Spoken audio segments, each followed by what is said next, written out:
ये मेरा चचेरा भाई है रामदास काळे और मैं गणेश काळे। साहब 2 हफ्ते पहले मैं इसके घर गया था, लेकिन इसका घर बंद था और आज भी बंद है। मुझे इसकी बहुत चिंता हो रही है साहब। ठीक है, तुम्हें टेंशन क्यों नका। हम इनका फोटो सारे पुलिस स्टेशन में भिजवा देंगे और अखबार में इनके गुमशुदा होने का प्रिंट भी करा देंगे, फिर देखते हैं।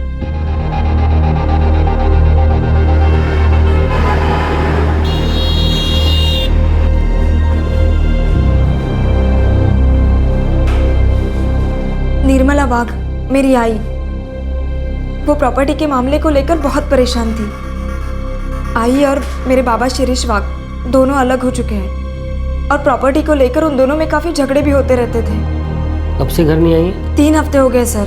कभी कभी वो अपने रिश्तेदारों के घर चली जाया करती हैं। आपने रिश्तेदारों की यहाँ पूछताछ की? सबके यहाँ पूछ लिया, वो किसी रिश्तेदार के पास नहीं गई है। अब तो मुझे डर लग रहा है। हमें 2-3 दिन का वक्त दीजिए, हम इन्हें ढूंढने की पूरी कोशिश करते हैं। नासिक के पास सिन्नर में रहने वाले रामदास काळे मई 2010 से लापता थे और पुणे की रहने वाली निर्मला वाघ नवंबर 2010 से लापता थी। गुमशुदा लोगों के बीच की सबसे दुखद कड़ी वो दर्द और परेशानी होती है जो उनके परिवार वालों को सहन करनी पड़ती है। उनकी किसी खबर का इंतजार करना या फिर इस सब के समापन का इंतजार करना। रामदास काळे और निर्मला वाघ के गुमशुदा होने की कहानी को समापन मिला, लेकिन 3 साल बाद। पर यह समापन बहुत ही अजीब तरीके से मिला।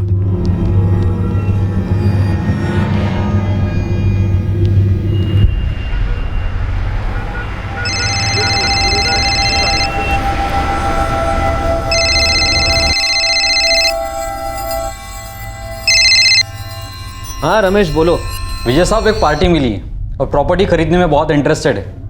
अरे वाह, वेरी गुड। कब देखनी है जमीन उनको? परसों। उनका नाम किरण सालोंके हैं और कंस्ट्रक्शन के बिजनेस में है वो। ठीक है, मुझे टाइम बता दो जब उन्हें देखना हो। ठीक है सर, ठीक है, मैं आपको फ़ोन करता हूँ।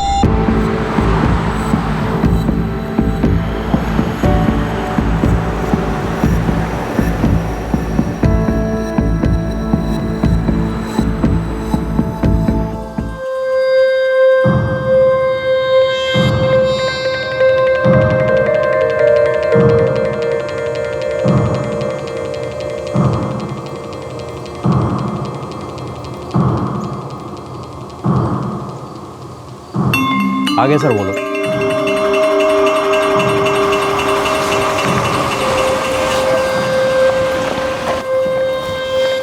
नमस्ते सर, आइए आइए, कैसे हैं? First class. Kiran Salunke ji, mister Vijay Tambat. Hi. Mrs Suvarna Tambat. नमस्ते। चलिए सर, देख लीजिए, आइए।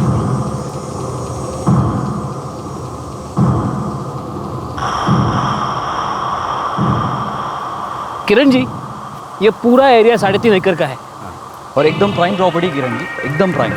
बहुत जल्दी डेवलप होने वाला है पूरा एरिया। बड़े बड़े बिल्डर्स, बड़ी बड़ी टाउनशिप आ रही है, डेवलपमेंट। जानता हूँ, तभी तो इस एरिया में प्रॉपर्टी ढूंढ रहा हूँ। चलिए आगे देखते हैं। Sure.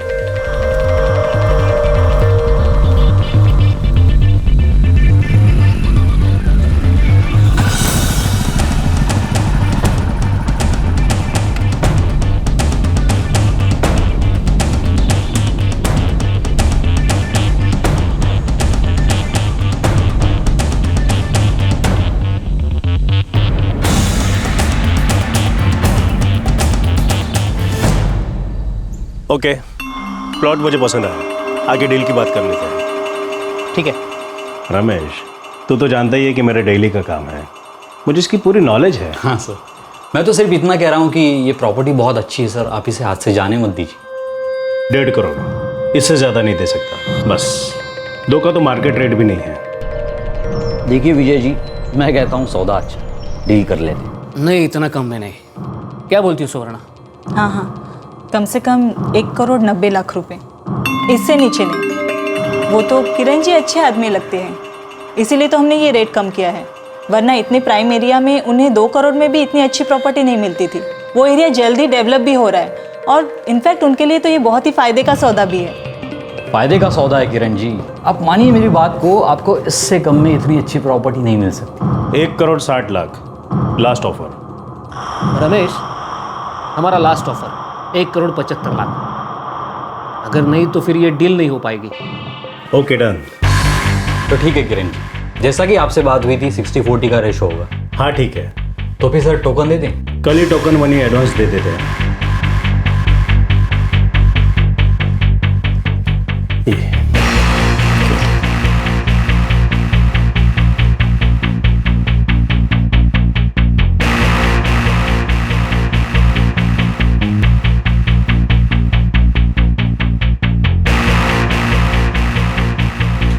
Congratulations Kiran ji. Thank you. मैं आज ही लैंड ट्रांसफ़र के लिए एप्लीकेशन फाइल कर देता हूँ। अगले हफ्ते तक रजिस्टर ऑफिस में डेट मिल जाएगी। हाँ प्लीज़, डेट आते ही मुझे बता दीजिएगा। जी। वैसे कल मैं अपने आर्किटेक्ट के साथ प्रॉपर्टी देखना चाहता हूँ। अब प्रॉपर्टी आपकी है, आप कभी भी वहाँ जा सकते हैं। Thank you. कांग्रेचुलेशन।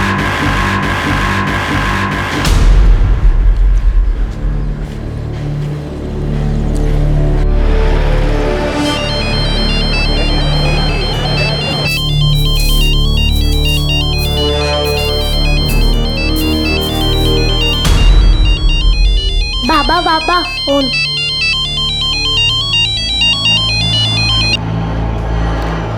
हाँ रंजीत, गणेश बाबू, वो ज़मीन लगता है उसका सौदा होने वाला है। है? हाँ गणेश बाबू, कुछ 5 दिन पहले मैंने खुद वहाँ कुछ लोगों को देखा और सतीश ने भी बताया कि वो ज़मीन का सौदा होने वाला है। तू एक काम कर, जल्दी से पता लगा और मुझे बता कि ये सौदा कौन कर रहा है, ठीक है? हाँ गणेश बाबू, फ़ोन कर दो।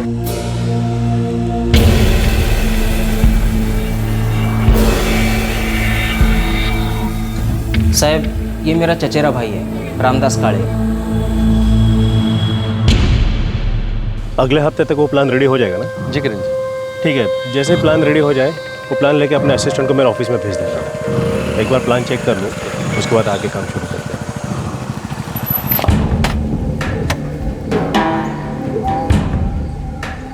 हैं। साहब, आप ये ज़मीन खरीद रहे हो? हाँ क्यों? किससे खरीद रहे हो? तुमसे मतलब? और तुम हो कौन?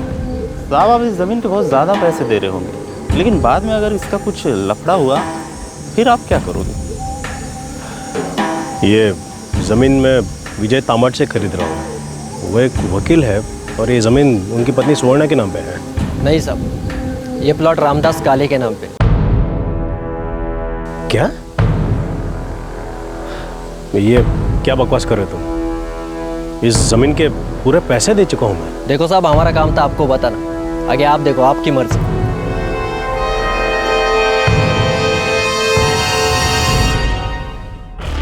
रामदास काले, वो आदमी जो सिन्नर से मई 2010 से लापता था, उस मिसिंग केस और इस जमीन के सौदे के बीच कोई ताल्लुक था? किरण जी, कौन रामदास का? सब बकवास है। तू बेकार में झूठी खबर फैला रहा है। ये देखिए जमीन के पेपर्स। ये देखिए ना, ये ज़मीन मेरे नाम पर है। हमने ये ज़मीन अक्टूबर 2010 में खरीदी थी।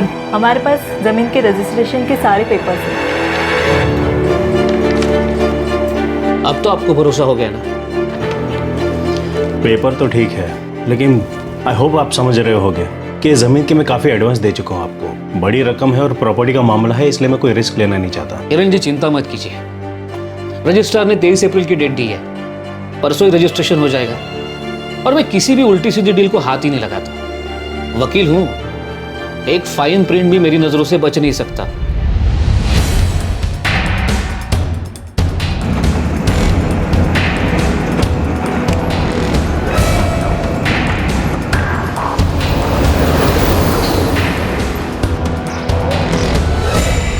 साहब, ये रामदास भाऊ, ये उनकी मिसिंग कंप्लेंट की कॉपी सिन्नर पुलिस स्टेशन से 2010 में मैंने ही कंप्लेंट लिखवाई थी। और ये इश्तिहार उनके लापता होने का। रामदास भाऊ मेरे चचेरे भाई हैं साहब।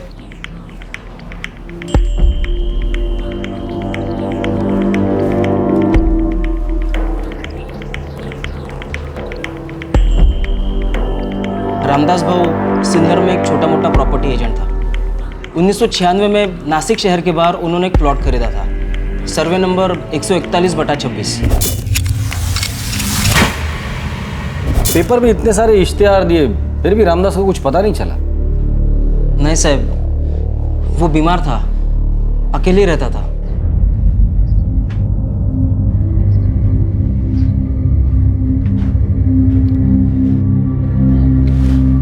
भाऊ क्यों जिद कर रहे हो? मेरे साथ पनवेल चलो। नहीं रे गणेश, मैं इधर ही ठीक है। भाऊ चलो मेरे साथ, अच्छे अस्पताल में इलाज करवाते हैं। मैं तो कहता हूँ ये ज़मीन बेच दो, इसी से अच्छा इलाज हो जाएगा। नहीं रे गणेश, उस जमीन के अलावा मेरे पास है क्या? देख, वो जमीन तो मैं तभी बेचूंगा जब मेरे पास कोई और चारा नहीं रहेगा। तू चिंता मत कर, मैं ठीक हूं।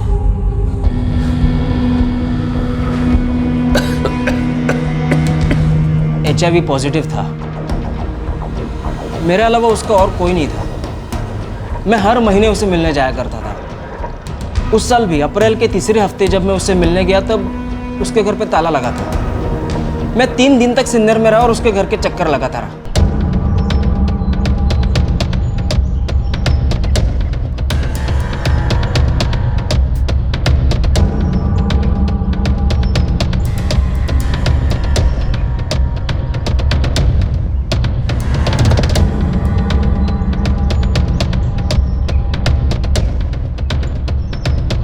रामदास भाऊ को तो 2 हफ्ते से नहीं देखा। 2 हफ्ते से? हाँ।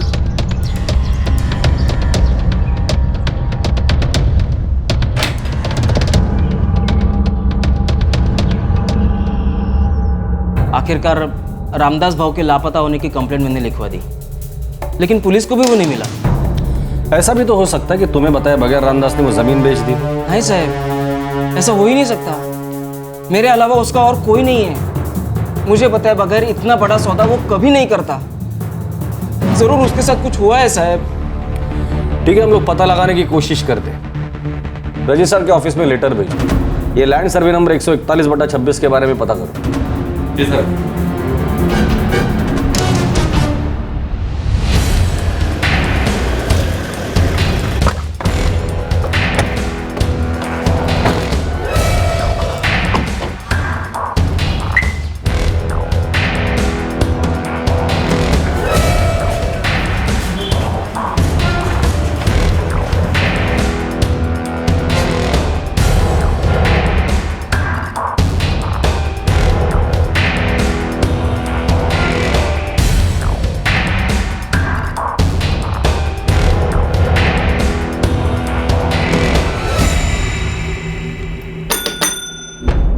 बोला साहब। ये बघ संतोष, सर्वे नंबर 141/26 के पेपर्स लेके आना। वही ट्रांसफर्स के लिए आए थे। हो साहब।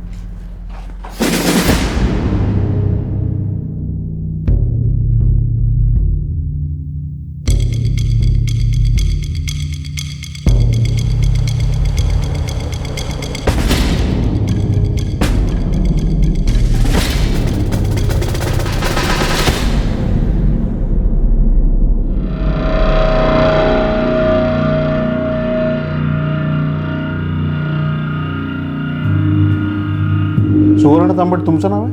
जी जमीन आप ही के नाम? जी, मेरा नाम सुवर्णा तांबट है। मैं एक कंप्यूटर सॉफ्टवेयर कंपनी चलाती हूँ। देखो मैडम, इसमें एक प्रॉब्लम। कैसी प्रॉब्लम? हे बघा ना, सुवर्ण तांबट के डेथ सर्टिफिकेट की कॉपी।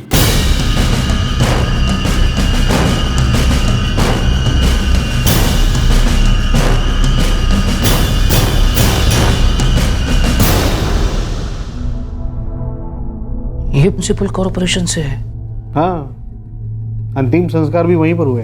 ये क्या बकवास है? विजय जी, ये काय चाललंय? देखिए सर, मैं यहाँ आपके सामने बैठी हूँ तो ये मेरा डेथ सर्टिफिकेट कैसे हो सकता है? आप प्लीज इन प्रॉपर्टी के पेपर्स में ये फोटोग्राफ देखिए प्लीज।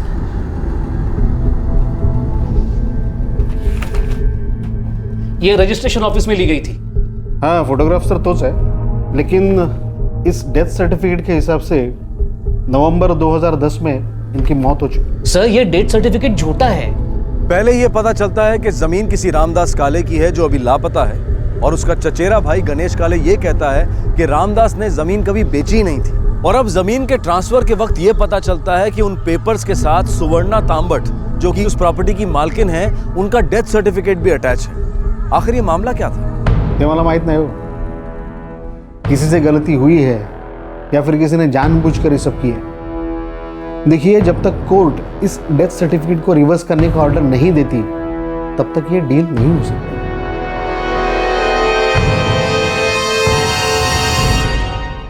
इस प्रॉपर्टी के साथ कुछ गड़बड़ लग रही है। आप मेरा एडवांस वापस दे दीजिए प्लीज। धीरज रखिए किरण जी, बहुत बड़ी प्रॉपर्टी है, देखिए जरूर कुछ गलती हुई है, वो डेथ सर्टिफिकेट झूठा है। मैं आपकी बात मानता हूँ, लेकिन इतनी प्रॉब्लम से जुड़ी प्रॉपर्टी खरीदना मुझे ठीक नहीं लग रहा है। देखिए, लेकिन कोई प्रॉब्लम है ही नहीं, ये जरूर किसी की चाल है।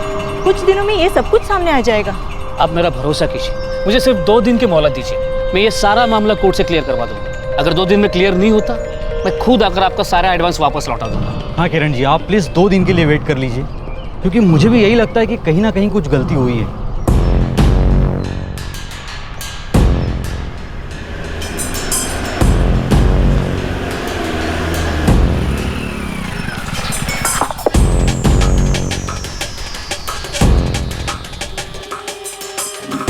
संतोष भाऊ, इस प्रॉपर्टी की डिटेल्स चाहिए।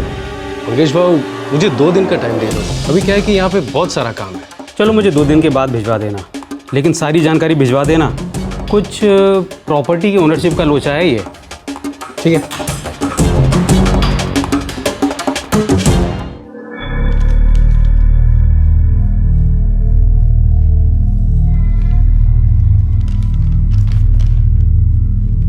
सर, कहीं कोई बड़ी मिस्टेक हुई है या फिर कोई जानबूझ के इस प्रॉपर्टी पे से हमारी ओनरशिप हटाने की कोशिश कर रहा है। ये प्रॉपर्टी सर्वे नंबर 141/26 नासिक के बाहर की है। ये प्रॉपर्टी मेरी पत्नी सुवर्णा तांबट के नाम पे है। उसने जानबूझ के ये झूठा डेथ सर्टिफिकेट रजिस्टर ऑफिस के लैंड पेपर्स में डाल दिया है। ये कोई गलती नहीं है। मैं देख सकता हूँ कि सुवर्णा तांबट जिंदा है और लैंड पेपर्स पे भी इन्हीं की तस्वीर है और ये डेथ सर्टिफिकेट भी इन्हीं के नाम का है। और हाँ, ये नोटिफिकेशन भी किसी प्रॉपर ऑफिस से ही आया होगा, लेकिन यहाँ मुझे कोई गैर कानूनी काम के आसार नजर आ रहे हैं। कोर्ट इस डेथ सर्टिफिकेट को खारिज करती है और इस फ्रॉड केस की जांच के लिए पुलिस को आदेश देती है। हो सकता है किसी ने अपने आप को मरा हुआ साबित करने के लिए ये झूठा डेथ सर्टिफिकेट बनवाया हो। Thank you sir.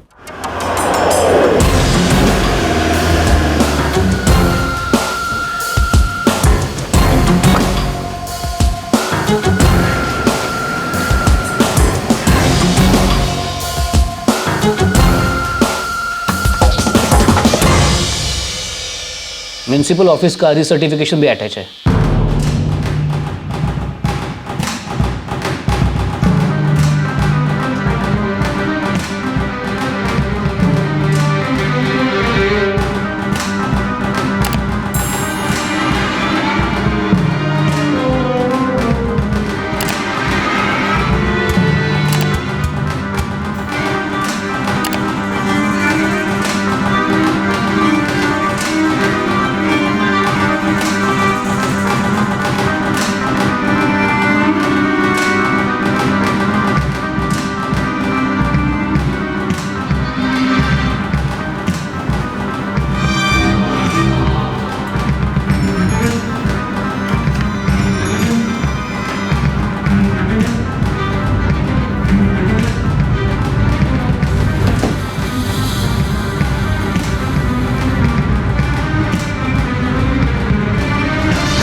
ये रहा आपका बाकी का अमाउंट।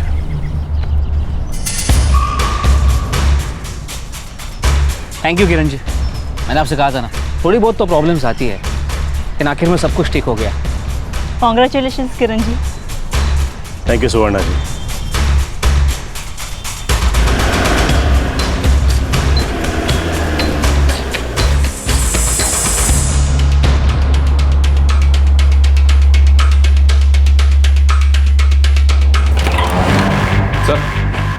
गणेश काड़े आए, वो प्रॉपर्टी के सिलसिले में ना। रजिस्टर ऑफिस से जो पेपर्स मांग रहे थे वो आ गए? जी नहीं सर। क्यों? पेपर आने में इतना वक्त क्यों लग रहा है? सर, इस बीच कोर्ट से ये पेपर आया है। ये क्या है? ये तो उसी जमीन से जुड़ा हुआ पेपर है, 141/26 जाली डेथ सर्टिफिकेट का मामला है।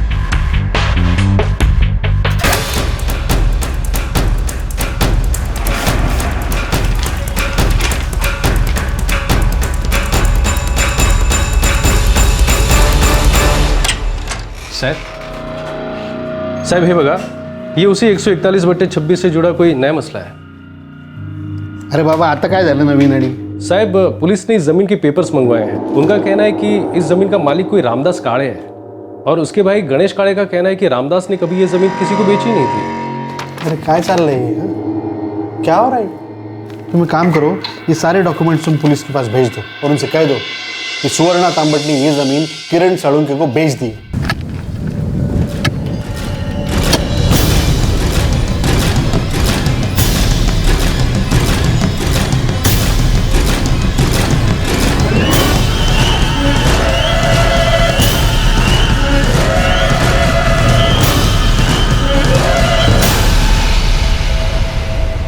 जमीन अब किसी और को ट्रांसफर हो चुकी थी। फिर उसी मामले की इन्वेस्टिगेशन भी शुरू हो गई। एक ऐसी इन्वेस्टिगेशन जिससे अब तक की सारी लापता कड़ियां जुड़ने वाली थी और जुर्म की कहानी सामने आने वाली थी। मुझे जैसे ज़मीन के बेचे जाने की बात पता चली थी तब से मैं आपसे कह रहा हूँ साहब, इस मामले की जांच करो। बहुत बहुत बड़ा लोचा है साहब। देखो गणेश, हम लोग जांच कर रहे हैं, बस प्रॉपर्टी के पेपर्स आने का इंतजार कर रहे हैं। और वैसे भी तुम्हारे कंप्लेंट के अलावा भी उस प्रॉपर्टी में और भी कुछ गड़बड़ है और हम सब इसका पता लगाने की कोशिश कर रहे हैं।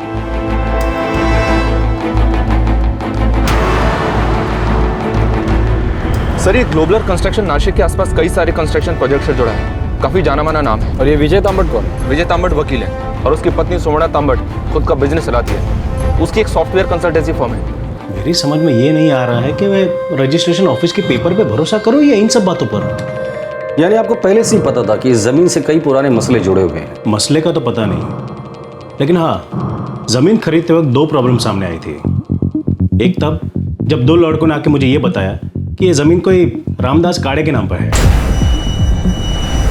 और एक जाली डेथ सर्टिफिकेट का मामला सामने आया था। आपको इस जमीन के बारे में किसने बताया? रमेश कामत ने। वो एक रियल एस्टेट एजेंट है। साहब, हमको किसी भी डील के बारे में मार्केट से ही खबर मिलती है। मुझे भी ऐसे ही पता चला कि विजय जी अपनी प्रॉपर्टी बेचना चाह रहे हैं। रामदास काळे के बारे में तुम्हें पता था? नहीं साहब, मैंने तो पहली बार उसका नाम तभी सुना था जब किरण जी ने एक बार उसकी बात की थी। लेकिन ज़मीन के सौदे में अक्सर लोग अपने फ़ायदे के लिए ऐसी खबरें फैलाते रहते हैं। ज़मीन के पेपर्स एकदम सही थे सर। अपने फायदे के लिए इस गणेश काळे ने रामदास काळे के जमीन का मामला उठाया होगा। तो जमीन का सौदा हो रहा है, ये खबर उसके दोस्तों ने उसे दी। गणेश काळे ही वो आदमी जिसने अपने भाई की मिसिंग कंप्लेंट भी लिखवाई थी। सर, उसने ये भी कहा था ना कि उसका भाई रामदास काळे HIV पॉजिटिव था। कहीं ना कहीं कुछ तो गड़बड़ जरूर था। सर, वो जाली डेथ सर्टिफिकेट वो भी तो है। हो सकता है कि जमीन का सौदा रोकने के इरादे से उसे भेजा गया हो।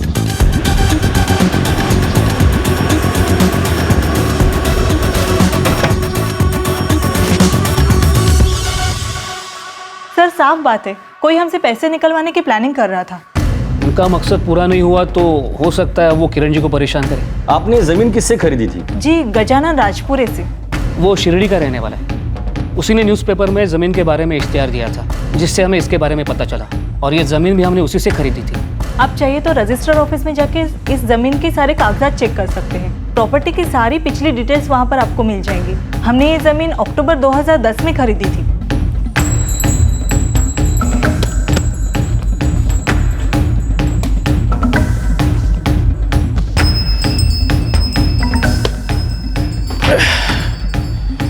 ये प्रॉपर्टी को लेकर इतनी मगजमारी हो रही ना, एक के बाद एक लोचा चालू है।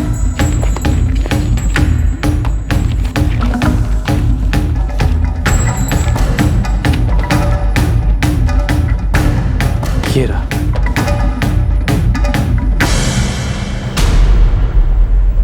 ग्लोबलर कंस्ट्रक्शन बड़ी कंस्ट्रक्शन कंपनी है भाऊ। और वो विजय तांबट वकील है।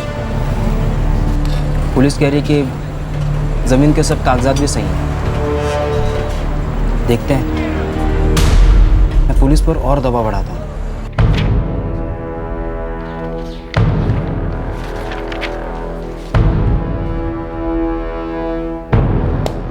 ये रहा। ये जमीन अक्टूबर 2010 में सुवर्णा तांबट ने शिरडी के किसी गजानन राजपुरे से खरीदी।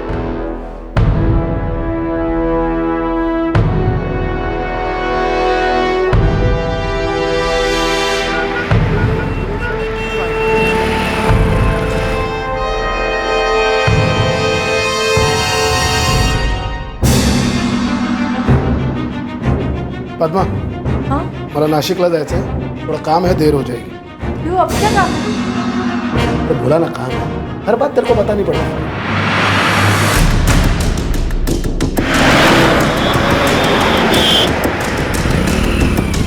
जमीन के बारे में कुछ बात है. अब क्या हुआ? क्या मालूम, पुलिस ने बुलाया, बोल रहे थे कुछ पूछताछ करना चाहते हैं. अक्टूबर 2010 में तुमने सुवर्णा तांबट को जमीन बेची थी. वैसे तुमने ये जमीन किससे खरीदी थी? सिन्नर के रामदास काळे से साहब. साहब मैं भी किसान हूँ शिरडी में. रामदास काळे ने मेरे खेत के पास एक दूसरा खेत बेचा था, तो उसी से मेरे को पता चला कि उसके पास एक जमीन है जो वो बेचना चाहता है. तब 2010 में मैंने ये जमीन उससे खरीदी थी. बस ये गजानन राजपुर है. इनका कहना है 2010 में खुद रामदास काळे ने वो जमीन इन्हें बेची थी और इन्होंने वो जमीन अक्टूबर 2010 में ही सुवर्णा तांबट को बेची. अब तुम्हें क्या कहना है? साहब पण मेरा भाई रामदास काळे तो मई 2010 से लापता है. मैंने रिपोर्ट भी लिखवाई है, फिर भी उसका कुछ पता नहीं चला. और मुझे पता है बगैर वो इतना बड़ा कदम कभी नहीं उठा सकता. ये वही आदमी है जिसने तुम्हें जमीन बेची थी? नहीं साहब, ये कौन है? अरे काय चाल रहे है? गणेश, तूने किसी गलत आदमी की कंप्लेंट तो दर्ज नहीं की थी ना? खरा खरा सांग, ये क्या नाटक चल रहा है? आई शपथ सांगता साहब, मैं ऐसे क्यों करूंगा. अब ये मेरा चचेरा भाई रामदास काळे ही है. साहब अगर मैं झूठ बोल रहा होता तो ये जमीन रामदास काळे की, ये भी तो झूठी होता ना साहब. साहब आप खुद ही देख लो, इसमें बहुत बड़ा झोल है साहब. इस दफ्तर में सब लोग एक ही जमीन के बारे में जानना चाहते हैं. सब लोग का एक ही काम रह गया है.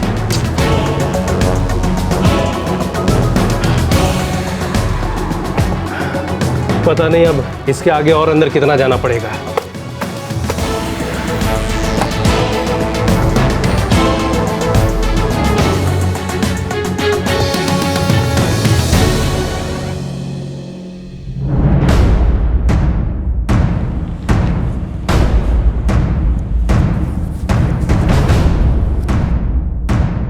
ये वो रामदास काळे नहीं जिसे गणेश काळे अपना भाई बता रहा था, तो फिर ये कौन है?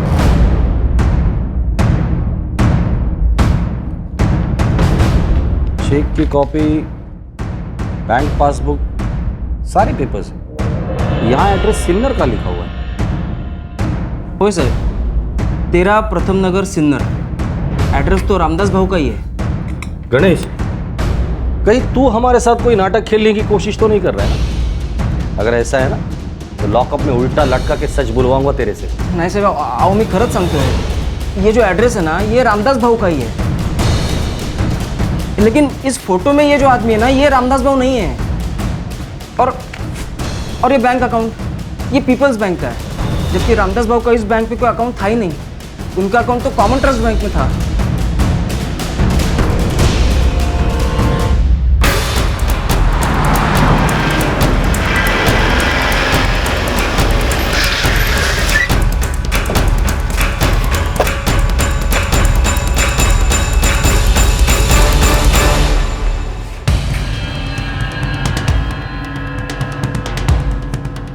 सर रामदास काले ने हमारे यहाँ जुलाई 2010 में अकाउंट खोला था. अकाउंट ओपन हुआ था जुलाई 2010 में और जमीन की डील हुई थी अगस्त 2010 में. सर हो सकता है ये अकाउंट सिर्फ इस डील के लिए खोला गया. मुझे इस अकाउंट के सारे पेपर्स चाहिए. Okay sir.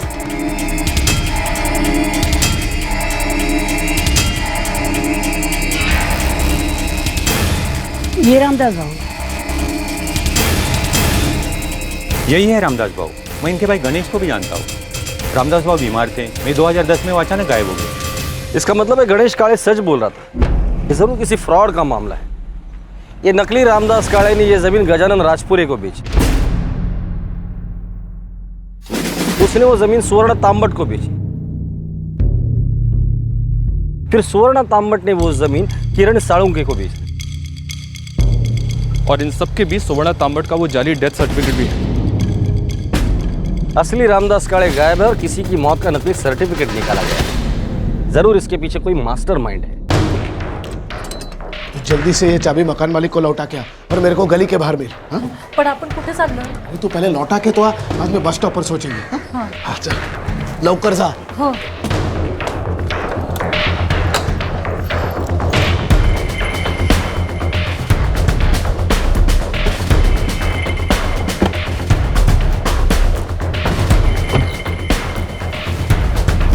हम लोग कहाँ जा रहे हैं मम्मा? बेटा हम लोग एक नई जगह रहने जा रहे हैं। मतलब हम लोग वापस नहीं आएंगे? नहीं बेटा, तुम अब एक नए स्कूल जाओगे।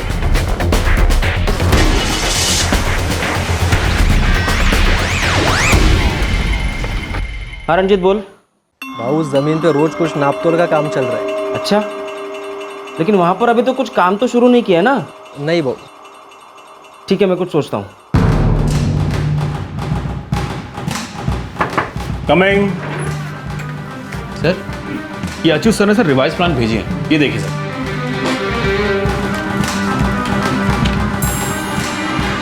ये ऐसे ऐसे।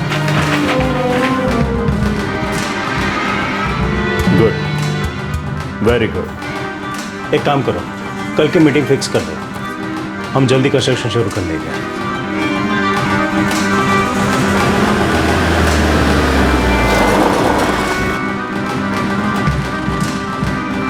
साहब, वो तीसरी गली में दूसरा घर अभी है घर पे? हाँ साहब। चलो।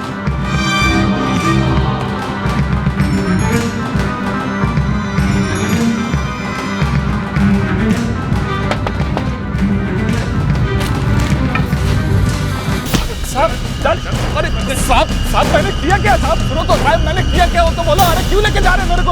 अरे साहब सुनो तो मेरी।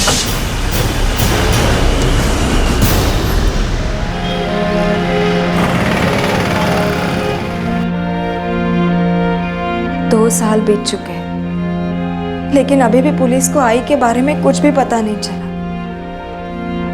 पता नहीं आई कहाँ चली गई।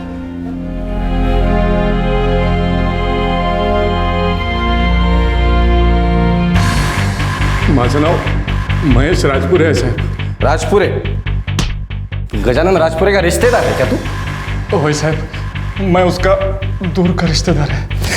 असली रामदास काळे कहाँ है? मालूम नहीं साहब, मेरे को तो नकली रामदास काळे बनने का पैसा मिला था। किसने दिया था पैसा? गजानन ने? ओह साहब, ये गजानन किसके लिए काम करता है? माहिती नहीं साहब, मेरे को नहीं मालूम। बस वो लोग ने मेरे को बोला था कि मेरे को कुछ नहीं होगा।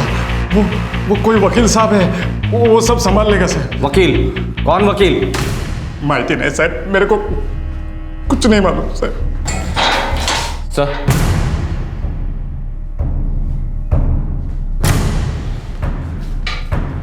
सर मैं गजानन को पुलिस स्टेशन बुलाया था, लेकिन वो अपना घर छोड़ के कहीं भाग गया है। उसका मोबाइल भी बंद है, और वो वकील विजय तांबट और उसकी पत्नी सुवर्णा तांबट, वो दोनों भी अपने बंगलों से कहीं भाग गए। वो दोनों वहाँ पर रेंट पर थे, और अभी उन दोनों का फ़ोन भी बंद है। कामगार, एक बात तो साफ है, इस प्लान में ये सभी लोग शामिल हैं।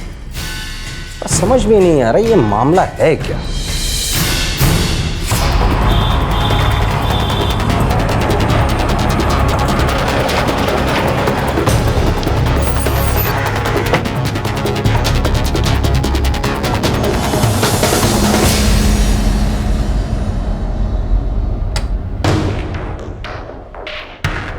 विजय तांबट और उनकी पत्नी 1 हफ्ते पहले ही यहाँ से चले गए। उठे गेले?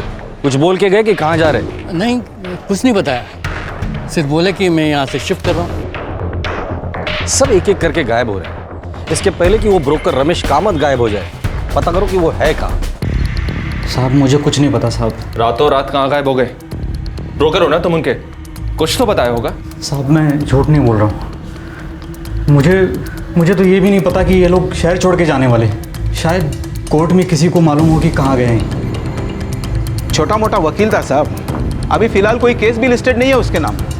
वैसे पहले वो पूना में काम करता था। अच्छा, अगर उसने कहीं और काम करना शुरू किया होगा तो खबर मिल सकती है उसके बारे में? आप नोटिस भेज दीजिए, मैं उसे सर्कुलेट करवा दूंगा। मैंने बस ये ज़मीन खरीदी है उनसे, बाकी उन लोगों से मेरा कोई लेना देना नहीं है। अच्छा, सौदे के बाद भी उन्होंने कभी कांटेक्ट किया आपसे? नहीं, कभी नहीं। एक्चुअली सर मेरा सर घूम रहा है, जब से वो ज़मीन खरीदी है एक के बाद एक लफड़ा हो ही रहा है।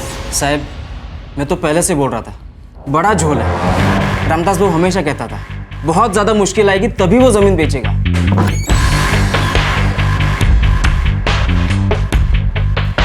गणेश काळे आता बग, इस जुर्म की कबर खोद के रखूंगा। जहां से शुरुआत हुई थी ना, वहीं से।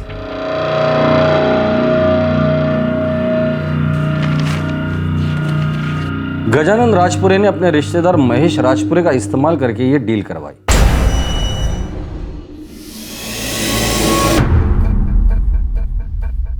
फिर गजानन ने ये जमीन बेची सुवर्ण तांबट को और विटनेस जयदेव कुमार।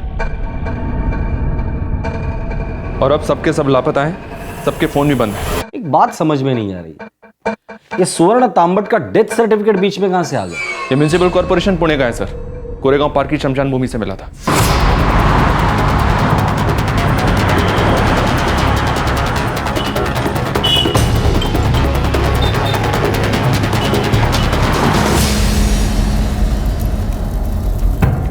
एक मिनट सर।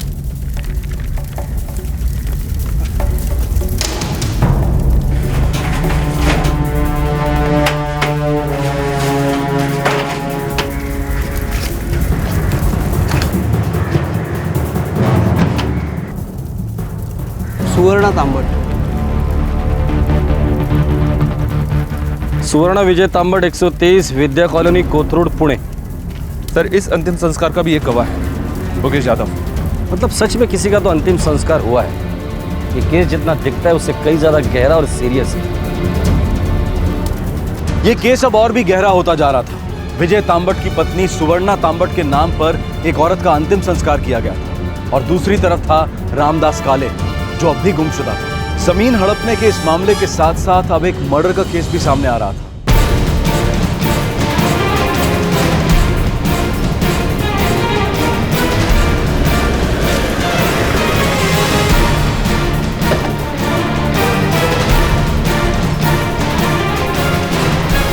सर हम तो अभी अभी यहाँ शिफ्ट हुए हैं। हमारे पड़ोस में शिरोडकर जी रहते हैं, बहुत सालों से रह रहे हैं। आप उनसे जाकर पूछिए। हाँ याद है ना, वकील है, नाम है विजय तांबट। हाँ यही है विजय तांबट। उनकी पत्नी की डेथ हुई, उसके बाद चले गए यहाँ से। क्या यही है उनकी पत्नी? हाँ यही है सुवर्णा, लेकिन अब बेचारी इस दुनिया में नहीं रही। मौत कैसी हुई थी उनकी? हार्ट अटैक हुआ था सब, मुझे याद है। मुकेश आया था यहाँ बताने के लिए।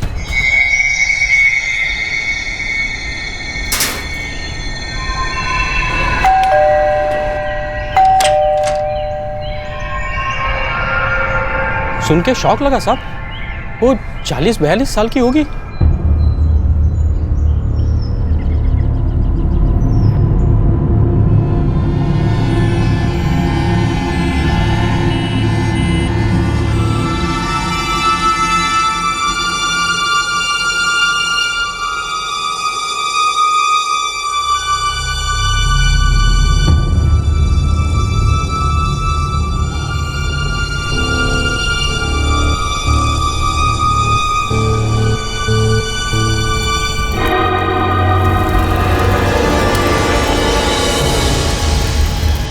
फिर विजय तांबट अपने बेटे के साथ यहाँ से चले गए। उनका एक बेटा भी था? हाँ, हालांकि तब वो यहाँ नहीं था जब उसकी माँ की मौत हुई।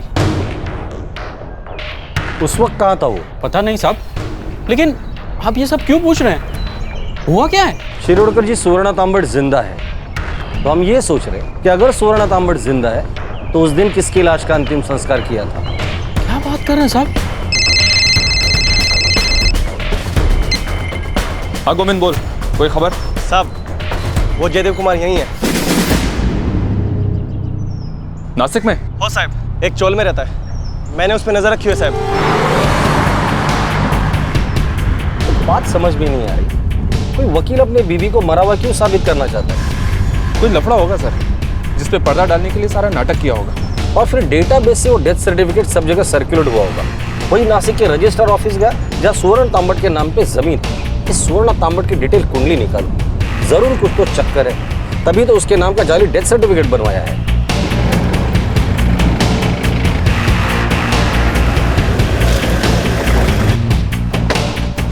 वो ऊपर वाले कमरे में साहब, चलो।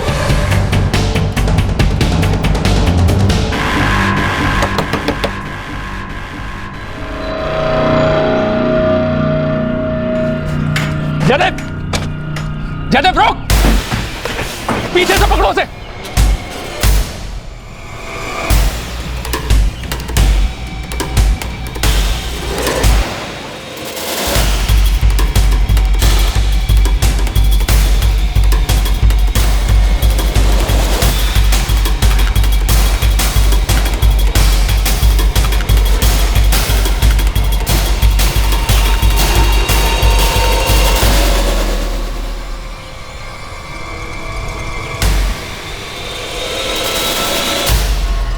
जयदेव कुमार, जो गजानन राजपुरे और सुवर्णा तांबट के बीच हुए जमीन के सौदे में गवाह था, उसी ने रामदास काले के लापता होने की गुत्थी खोली। ये एक बड़ा ही अजीबोगरीब और संगीन जुर्म था। अभी अगर तूने नौटंकी की और बोला कि तुझे कुछ नहीं पता, तो मैं कुछ नहीं बोलूंगा, फिर ये बोलेगा। साहब मैं सब सच बता रहा है साहब। जब तक तू सच बोलेगा तब तक मेरा डंडा चुप रहेगा, वरना साहब मैं बताता हूँ साहब ये गजानन और रामदास काले दोस्त थे। रामदास ने उससे 3 लाख रुपया कर्जा लिया था साहब।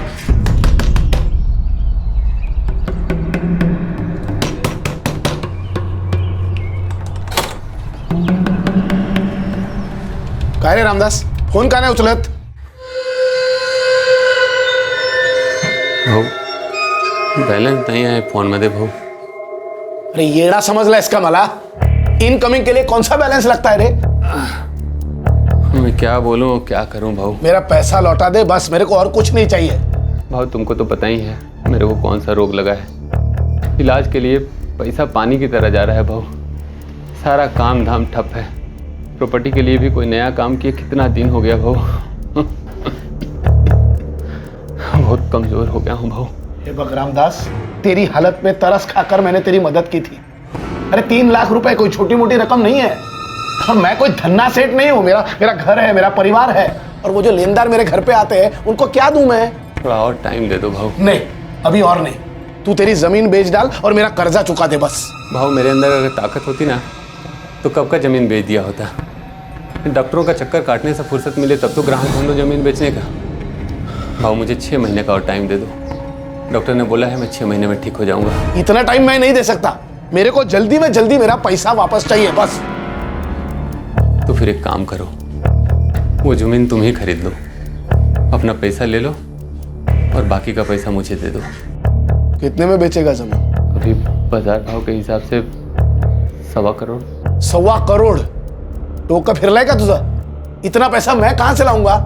तो फिर मुझे टाइम दे दो भाऊ। गजानन मेरा दोस्त है। हमने मिलकर शिरडी में बहुत सौदे किए थे जमीन के। उसी ने मेरे को बताया। पक गया हूं। 1 साल से 3 लाख रुपया अटका पड़ा है साले के पास।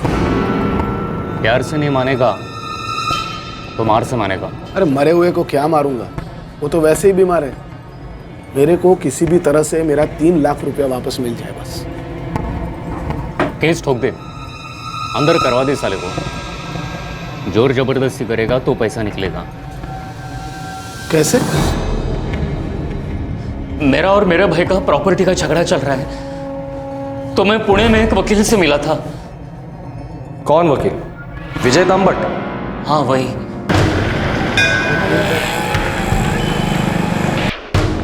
क्या रेट बोला है प्रॉपर्टी का उसने? 1 करोड़ के ऊपर बोल रहा है। जगह बहुत बड़ी है, पर मेरे को उससे क्या? मेरे को सिर्फ मेरा 3 लाख रुपया चाहिए बस। उस पर धोखाधड़ी का केस ठोक सकते हैं। केस कोर्ट में तो पहुंचेगा, लेकिन उसकी बीमारी ऐसी है कोर्ट उस पर तरस खाएगी। केस कोर्ट में घिसता रहेगा। अगर इस बीच वो ऊपर चला गया तो नीचे केस बंद। तुम्हारा तो पैसा गया, मेरी फीस भी देनी पड़ेगी, तुम्हारा डबल नुकसान। तो मैं क्या करूं? मुझे किसी भी तरह से मेरे 3 लाख रुपए दिलवा दीजिए बस। एक काम कर सकते हो, पैसा भी ज्यादा मिलेगा, लेकिन ऊपर का जो भी बनेगा वो मेरा। कैसे? तो ये सारा प्लान विजय तांबट का था? हाँ साहब।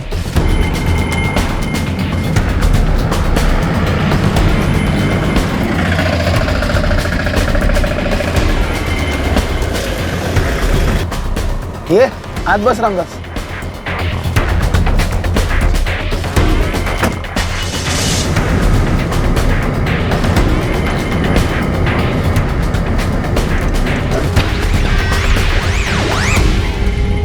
गजानन भाऊ हम लोग कहाँ जा रहे हैं? इधर ही पास में।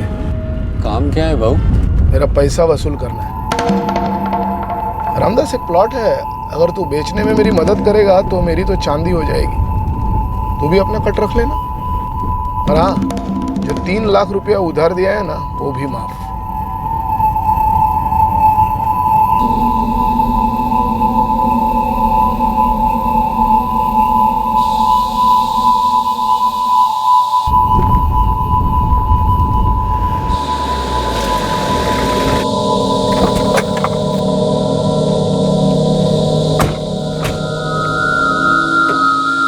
ये बाहर ही।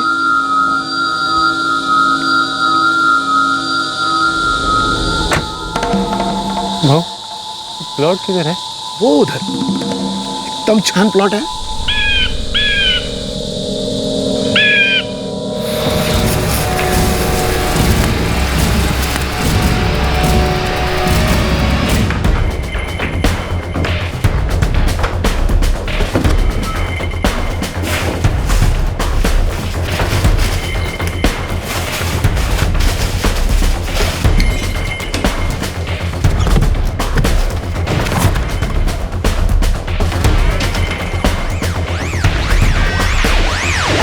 तेरे को कुछ नहीं करना है, आकर सिर्फ साइन करना है और रुपया ले जाना है। लफड़ा नहीं है ना भाऊ? नहीं नहीं, कोई लफड़ा नहीं।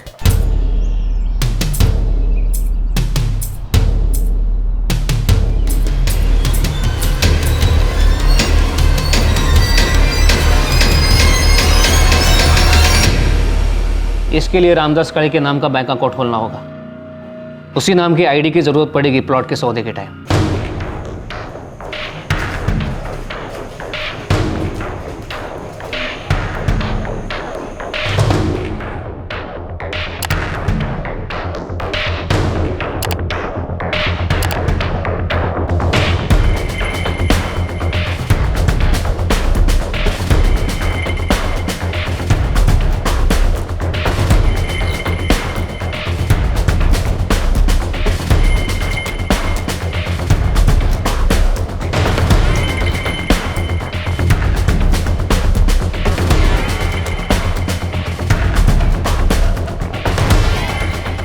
बढ़िया।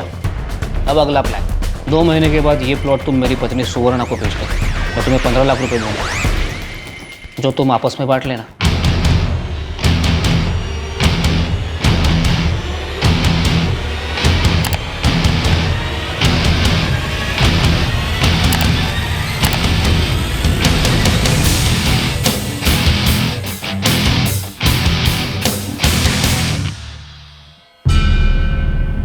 यही मुकेश यादव है? हाँ साहब, ये विजय जी का असिस्टेंट था और यही गवाह था।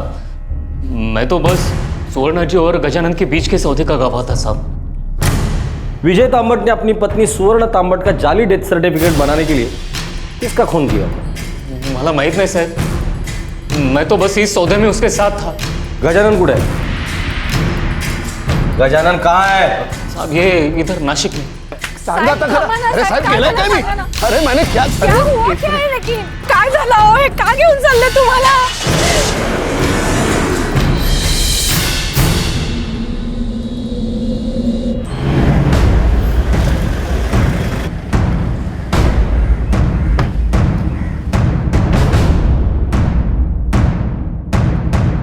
सर, अप्रैल 2010 में घाट में हमें एक लाश मिली थी।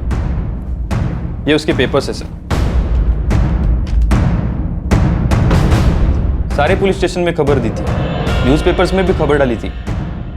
ऐसे कोई चूक सकता है? गणेश काळे से इसकी शिनाख्त करानी होगी।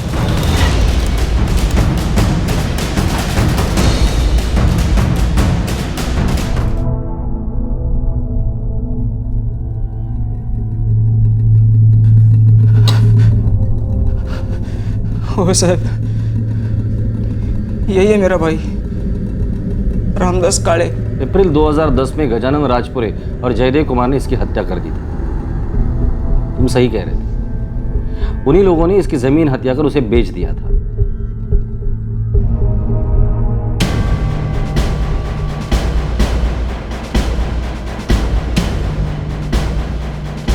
काम बंद करो साइड पर।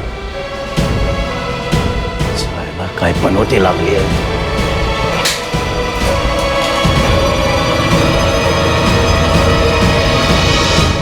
विजय तांबट एक वकील ही इस पूरे खेल का मास्टरमाइंड था।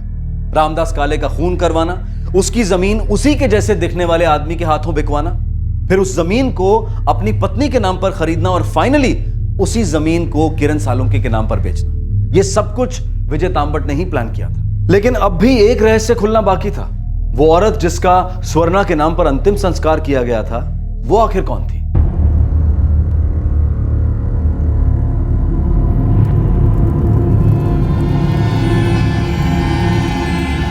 सर ये सुवर्णा तांबट कानपुर से है।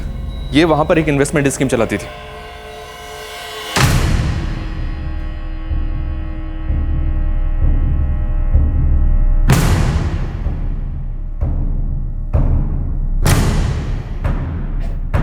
– 2009 में स्कीम का भंडा फूट गया, पुलिस को उसकी तलाश थी।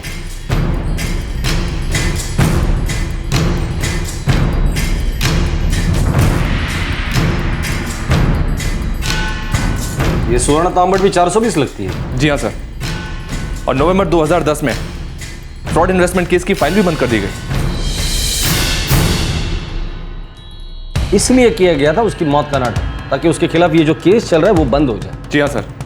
एक बात और, ये जाली डेथ सर्टिफिकेट खुद विजय तांबट ने कानपुर पुलिस को भेजा था। जी हाँ, हमने सुवर्णा तांबट के खिलाफ वारंट जारी किया हुआ था। पुलिस ने लुकआउट नोटिस भी जारी किया, लेकिन नवंबर 2010 में उसके पति ने डेथ सर्टिफिकेट भेजा। थैंक यू श्रीवास्तव साहब।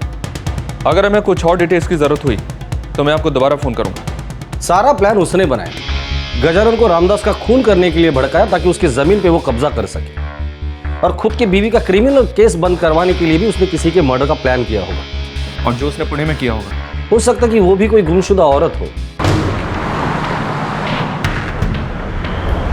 सुवर्णा का जो फोटो कानपुर से आया है, उस फोटो को स्टेट के हर पुलिस स्टेशन में फैक्स करवा दो, महाराष्ट्र के बाहर भी भिजवा दो।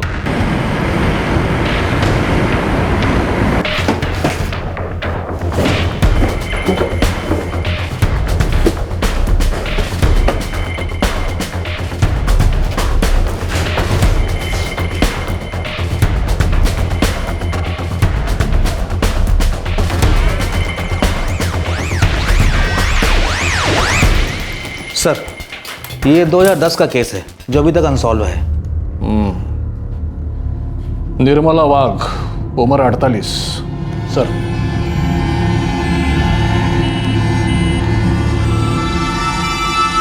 निर्मला वाघ मेरी आई। वो प्रॉपर्टी के मामले को लेकर बहुत परेशान थी। ये मिसिंग कंप्लेंट उसकी बेटी शालिनी ने फाइल की थी।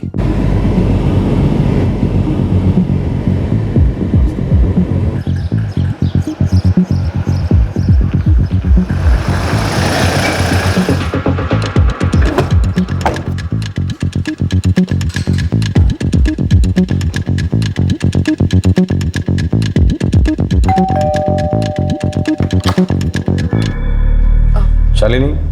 जी हाँ, मैं ही हूँ शालिनी। मेरे आई का कुछ पता चला इंस्पेक्टर? कहीं मिली वो आपको? जी नहीं। फिर आप यहाँ कुछ बताने आए हैं? आप किसी विजय तांबट नाम के आदमी को जानती है? विजय तांबट? हाँ, वो आई के वकील थे। आई जब लापता हुई तो मैं उनसे मिलने भी गई थी। नहीं शालिनी, निर्मला जी तो यहाँ आई नहीं। क्यों, क्या हुआ? वो एक हफ्ते से घर नहीं आई है, किसी रिश्तेदार के यहाँ भी नहीं है। पता नहीं आई कहाँ चली गई।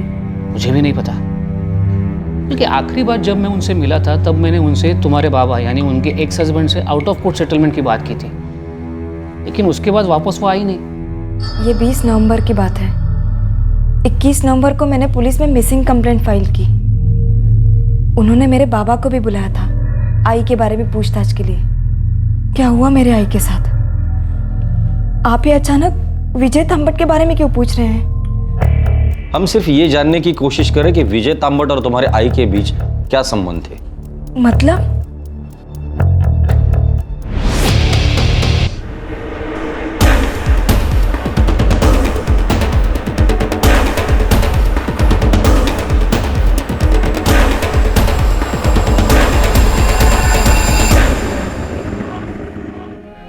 कानपुर में विजय तांबट के बीवी के खिलाफ केस चल रहा था। उसे बंद करने के लिए विजय तांबट ने अपनी बीवी के मौत का नाटक किया। हमें शक है कि शायद इसीलिए विजय तांबट ने तुम्हारे आई की हत्या की होगी। और मैं सारे वक्त अपने बाबा को ही गुनहगार मानती रही।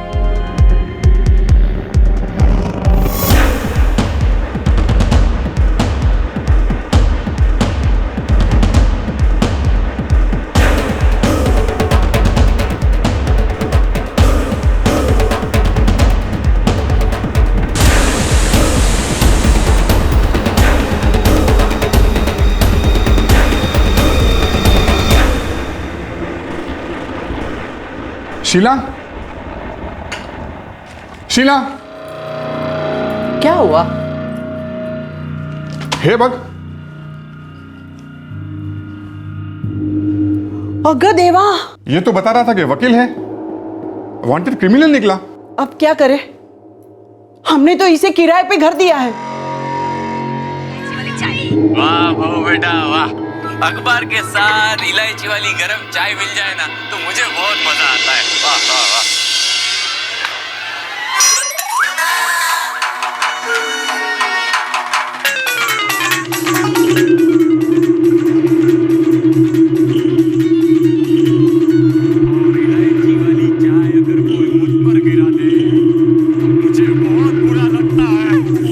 सुवर्ण, ये देखो। सॉरी, हम लोग ने जानबूझकर नहीं किया। तो क्यों किया? क्योंकि आपने कहा।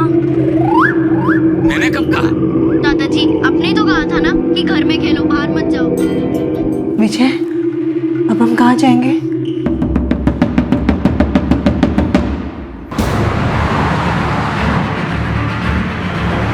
सर, मुंबई पुलिस उनके घर पहुंच रही है।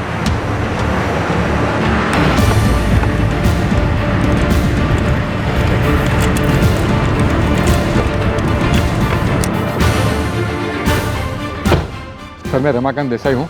मेरा फ्लैट यहाँ 3rd फ्लोर पे ही है। वो दोनों यहीं रह रहे हैं।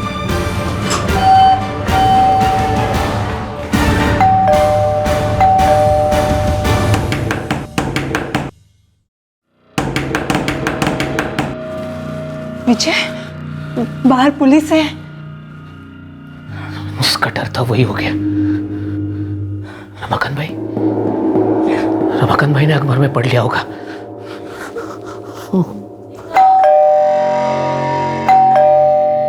क्या हुआ मम्मी? आप दरवाजा क्यों नहीं खोल रहे हो? कौन है बाहर?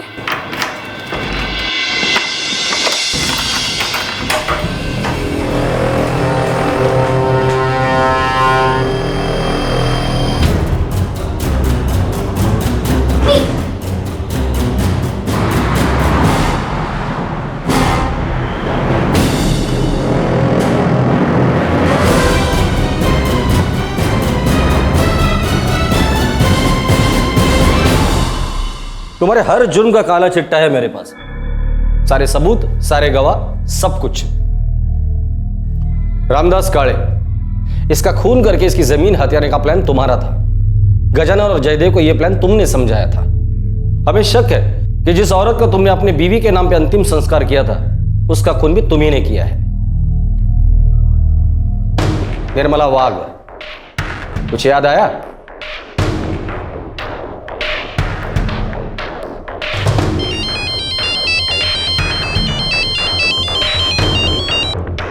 हेलो, विजय तांबट बोल रहे हैं। आप कौन? मैं कानपुर पुलिस से बोल रहा हूँ। Hello hello hello. Kanpur police से फोन था। हाँ, हमें इस चक्कर से निकलना होगा। आखिर कब तक हम हमारे मोबाइल नंबर और ठिकाने बदलते रहेंगे? कोई तो रास्ता निकालना होगा। इस केस को ठिकाने लगाना होगा।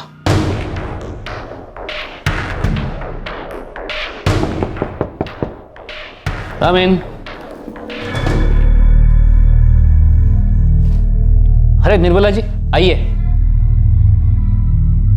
विजय जी, और कितना समय लगेगा केस को दर्ज कराने के लिए?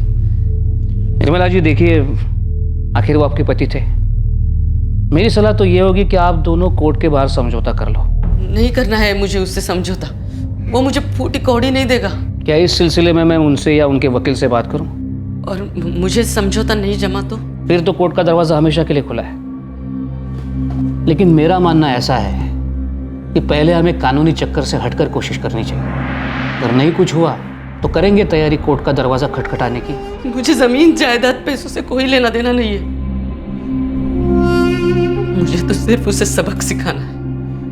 मेरी जिंदगी हराम कर दी है उसने मेरी जिंदगी को इस हद तक बर्बाद कर दिया है कि कभी कभी सोचती हूँ कि मैं जिंदा हूं तो किस लिए। लेकिन मुझे जिंदा रहना है तो सिर्फ उसे सबक सिखाने के लिए। ठीक है, हम अगले हफ्ते मिलते हैं। तब तक मैं आपके पति या उनके वकील से मीटिंग करने की कोशिश करता हूं। और जमता है तो ठीक है, ये तो कोर्ट जाएंगे।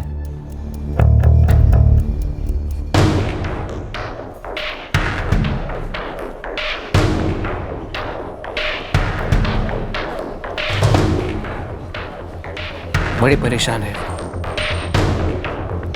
कई दिनों तक घर पर नहीं जाती, भटकती रहती है। एक बेटी है उसकी जो खबर रखती है, नहीं तो उसका दुनिया में कोई भी नहीं। अगर उसकी बेटी को पता चल गया तो? नहीं पता चलेगा।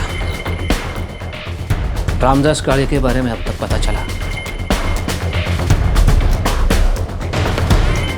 बस एक ही झटके में तुम्हारे खिलाफ सारी केस रफा दफा हो जाएंगे। अगले हफ्ते ऑफिस आ रही है।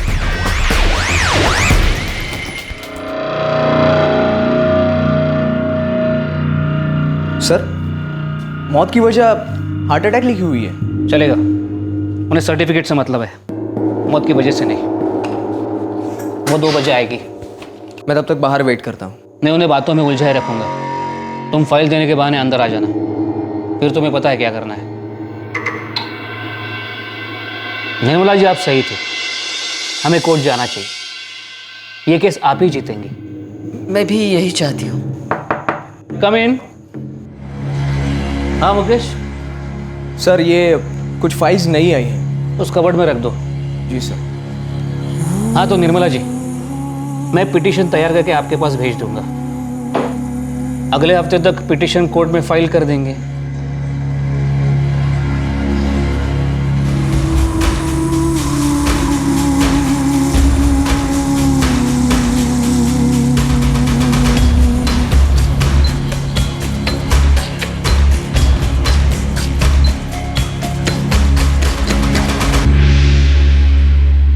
स्ट्रेंज, आप एक वकील हो और आप भी एक पढ़ी लिखी औरत हो।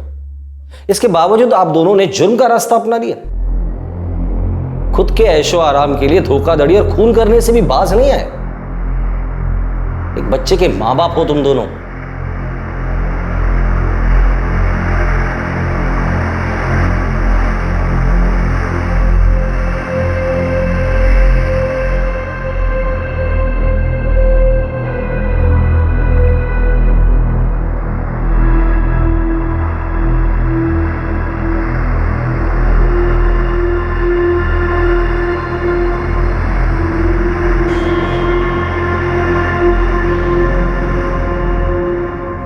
पता नहीं क्या होगा।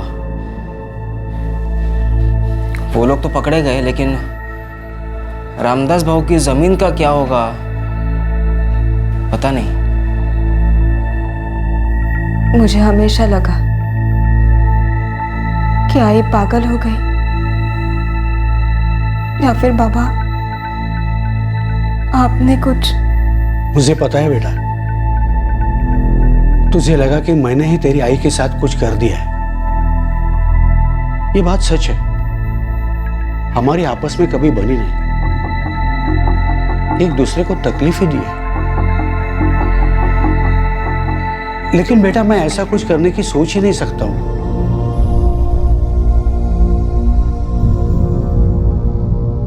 मैंने तो कभी सपने में भी नहीं सोचा था कि ये वकील और उसकी बीवी इतने बड़े अपराधी और खूनी निकलेंगे। कितने शरीफ लगते थे। पनवती का घड़ा साबित हुई है जमीन। जब से खरीदी है, एक के बाद एक अड़चन ही अड़चन। जमीन नहीं, सरदर्द खरीदा है, सरदर्द। गजानन और जयदेव को आईपीसी की धारा 302 के तहत हत्या के लिए, 420 के तहत धोखाधड़ी के लिए और 471 के तहत नकली दस्तावेज इस्तेमाल करने के लिए बुक किया गया है। विजय तांबट और स्वर्णा तांबट पर आईपीसी की धारा 302 के तहत हत्या के लिए, 120 बी के तहत गैर कानूनी साजिश के लिए, 201 के तहत सबूत मिटाने के लिए, 419 के तहत किसी और के नाम पर धोखाधड़ी करने, 420 के तहत धोखाधड़ी करने और 471 के तहत नकली दस्तावेज इस्तेमाल करने के आरोप लगाए गए। सभी मुजरिम इस वक्त न्यायिक हिरासत में। 2 गुमशुदा लोग, रामदास काले और निर्मला वाघ, एक का खून उसकी जमीन हड़पने के लिए किया गया और दूसरे को एक जाली डेथ सर्टिफिकेट का फ्रॉड करने के लिए मार डाला गया। अगर गणेश काले अपने भाई रामदास काले की फिक्र में उसकी जमीन पर लगातार नजर नहीं रखता, पुलिस को इस जालसाजी के बारे में ना बताता तो ये जुर्म कभी सामने ही नहीं आता। और विजय और सुवर्णा तांबट न जाने कितने लोगों को ऐसे ही अपना शिकार बनाते रहते। इस केस से जो बात सामने आती है वो ये है कि किसी और की पहचान को अपना बनाना, फेक आइडेंटिटी बनाना कितना आसान है। फर्जी दस्तावेज के इस्तेमाल से करोड़ों की जमीन हथियाना कितना आसान है। यहाँ तक कि एक मुजरिम के लिए किसी का नकली डेथ सर्टिफिकेट बनवाना भी कोई मुश्किल काम नहीं है। इसका एक जीता जागता उदाहरण है आधार कार्ड, जिसके लिए सुप्रीम कोर्ट साफ तौर पर कह चुका है कि वो एक अनिवार्य पहचान पत्र नहीं है, क्योंकि ये पता होने के बावजूद भी कि उसके लिए बायोमेट्रिक्स और बहुत मिनट डिटेलिंग की जरूरत है, लोगों का आधार कार्ड बनाने की पूरी प्रक्रिया में काफी सारी लापरवाहियां बरती गई थी। बहुत सी रोजगार गारंटी योजनाओं में ऐसे फर्जी पहचान पत्र का इस्तेमाल करके बहुत से लोग सरकारी पैसा लूट लेते हैं। यहाँ तक कि उन लोगों की पहचान भी इस्तेमाल की जा रही है जो अब इस दुनिया में नहीं रहे। सारे नियम कानून, सारी प्रक्रिया अपनी जगह सही है, हमें सिर्फ उसे मजबूत और कड़ा बनाने की जरूरत है। हमारे देश की इतनी बड़ी आबादी होने के हिसाब से सभी लोगों की जानकारी जमा करना और उसे मेंटेन करना कोई आसान काम नहीं है, लेकिन ये नामुमकिन भी नहीं है। हम जो तरीके अपनाते हैं उसकी वजह से पूरी क्रिया अनियमित रहती है, क्योंकि पब्लिक सिस्टम के सभी क्षेत्रों को घोटालों और घूसखोरी ने इतना दूषित कर दिया है कि ये समझ में नहीं आता है कि ये अनियमित क्रिया अनजाने में बढ़ रही है या फिर जानबूझकर बढ़ाई जा रही है। झूठी आइडेंटिटी के साथ बोगस वोटिंग करना और करने के लिए प्रोत्साहित करना भी जुर्म है। अगले हफ्ते एक नए जुर्म, एक नए केस को लेकर हम फिर से हाजिर होंगे क्राइम पेट्रोल दस्तक में।